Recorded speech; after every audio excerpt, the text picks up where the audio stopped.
Assalamualaikum warahmatullahi wabarakatuh. Selamat pagi, siang, sore, dan malam Bapak, Ibu, dan teman-teman semua. Hari ini kita akan memasuki dunia sastra yang kaya dan penuh warna dengan membahas 3 tokoh penyair besar dari 3 angkatan yang berbeda, yaitu Chairil Anwar dari angkatan 45, Taufik Ismail dari angkatan 66, dan juga Sutarji Kalzom Bahri dari angkatan 70. Ketiga penyair terkenal ini bukan hanya dikenal karena kepiawaiannya dalam menulis puisi, tetapi juga karena masing-masing membawa semangat zaman yang khas. Lewat karya-karyanya, mereka menjadi suara dari generasinya, dan ada juga yang membebaskan puisi dari bentuk-bentuk lama. Melalui materi ini, kita tidak hanya akan mengenal biografi dan karya mereka, tetapi juga memahami bagaimana latar sejarah, sosial, dan budaya membentuk karakter dan arah dari masa ke masa. Yang pertama, Chairil Anwar. Chairil Anwar lahir di Medan pada tanggal 26 Juli 1922 dan wafat pada tanggal 28 April 1949. Ia dianggap sebagai pelopor angkatan 45. Puisi-puisinya mencerminkan semangat zaman kemerdekaan yang bergelora dan menolak konvensi lama.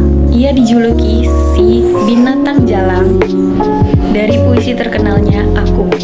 Ciri khas karyanya bertema pemberontakan, kemerdekaan, dan eksistensi diri. Bahasanya yang lugas, padat, dan modern, dan juga gaya individualis dan ekspresif. Puisi-puisinya yang terkenal ialah Aku, Karawang Bekasi, dan Diponegoro.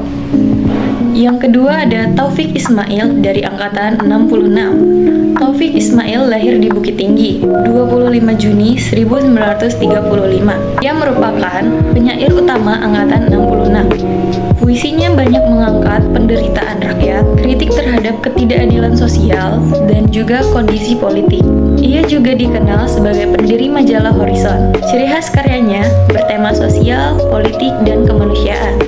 Bahasa yang mudah dipahami, nada kritik, dan empati yang kuat. Contoh puisinya yang terkenal ialah Malu, Aku, Jadi Orang Indonesia, Tirani, dan Benteng. Yang ketiga ada Sutarji Kalzom Bahri dari angkatan 70. Sutarji lahir di Riau 24 Juni 1941. Ia dikenal sebagai pembaharuan puisi Indonesia modern dengan gagasannya bahwa kata harus dibebaskan dari makna kamusnya. Puisinya tidak hanya dibaca, tetapi juga dihayati dan dirasakan. Ciri khas karyanya, eksperimen bentuk dan bunyi. Kata dianggap sebagai entitas bebas, bernuansa magis, imajinatif, dan filosofis. Contoh puisinya yang terkenal ialah Tragedi Winka dan Siska, O Amu, Kapak. Sebelum kita menutup materi hari ini, saya ingin mengajak kita semua untuk lebih merasakan langsung bagaimana puisi-puisi dari Sutarji Kalzom Bahri bekerja. Bukan hanya sebagai rangkaian kata, tapi sebagai alunan bunyi, ritme, dan kekuatan ekspresi yang bebas dari batasan makna biasa. Untuk itu, saya akan membaca 2 buah puisi karya Sutarji Kalzom Bahri yang menggambarkan gaya khasnya yang magis dan eksperimental. Tapi, buah karya Sutarji Kalzom Bahri. Aku bawakan bunga padamu, tapi kau bilang masih. Aku bawakan resahku padamu, tapi kau bilang hanya. Aku bawakan darahku padamu, tapi kau bilang cuma.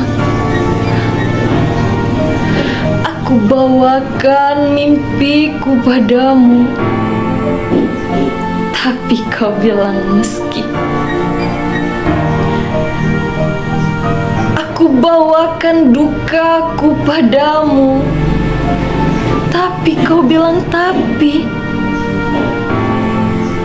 Aku bawakan mayatku padamu, tapi kau bilang hampir. Aku bawakan arwahku padamu, Tapi kau bilang kalau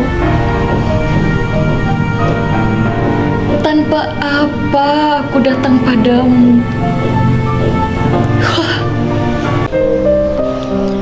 Daging, buah karya, Sutarji Khalzom Bahri.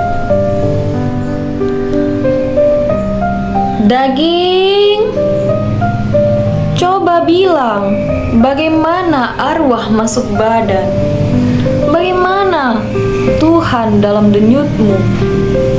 Jangan diam, nanti aku marah. Kalau kulahap kau, aku enak sekejap. Aku sedih, kau jadi tai. Daging, kau kawan di bumi, di tanah, diresah di babi-babi. Daging, geng, geng, ku gali-gali kau, buat kubur dari hari ke hari. Demikianlah pembahasan kita hari ini mengenai 3 penyair besar Indonesia dari 3 angkatan sastra yang berbeda. Khairan Alwar dari angkatan 45, Taufik Ismail dari angkatan 66, dan Sutarji Khalzom Bahri dari angkatan 70, yang membawa puisi Indonesia ke bentuk yang lebih bebas, eksperimental, dan spiritual. Ketiganya telah memberi warna yang berbeda dalam dunia sastra Indonesia. Melalui puisi, mereka tak hanya menyampaikan isi hati, tapi juga menyuarakan zaman. Semoga materi ini bisa menambah pemahaman kita bahwa puisi bukan hanya untuk dibaca, tapi juga untuk direnungi, didengar, dan dirasakan. Terima kasih atas perhatian teman-teman semua. Wassalamualaikum warahmatullahi wabarakatuh.